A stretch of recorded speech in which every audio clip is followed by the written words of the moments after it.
सखर जे कंदरा अलॻ दरगाह आलमशेर जीलानी जे रवासी रिबन फ़कीर कलोड़ो ऐं मुबारक अली कलोड़ो सखर प्रेस क्लब में प्रेस कॉन्फ्रेंस कंदे चयो आहे त गुज़िरियल 2 सालनि खां धारेजा क़ौम जा माण्हू असांजे खजनि जे बाग़ ज़मीन ते कब्ज़ो करे वेठा आहिनि। रिबन फ़कीर कलोड़ो जी ज़मीन 5 जरेब खजनि जो बाग़ आहे, जंहिंजो फ़ैसिलो बि 2022 में थियो हो।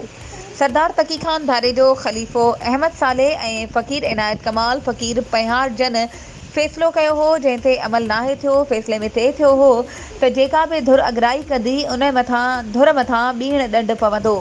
हिन वक़्त ताईं माप बि नाहे थी। धारेजो बिरादरी जा नादिर धारेजो नसीर हिज़बुल्ला वाजिद अली धारेजो जेको पुलिस एहलकार आहे ऐं थियल फ़ैसिले जो ज़ामिन पिणु आहे, जॾहिं त मुख्य सहूलियतकार डॉक्टर लुत्फ़ुल्लाह धारेजो आहे जेको सियासी पार्टी जो अहम अॻवान आहे, जेको पाण शिरपसंदी कराए ॿिन्ही बिरादरियुनि में खूनरेज़ी कराइणु चाहे थो। असीं PPMNA सैयद ख़ुर्शीद अहमद शाह ऐं सैयद अवेस कादिर शाह कमिश्नर सखर DC सखर खे अपील था करियूं त नोटिस वठी मसइलो हल कराइनि त जीअं कबीलाई झेड़े खां बची सघिजे।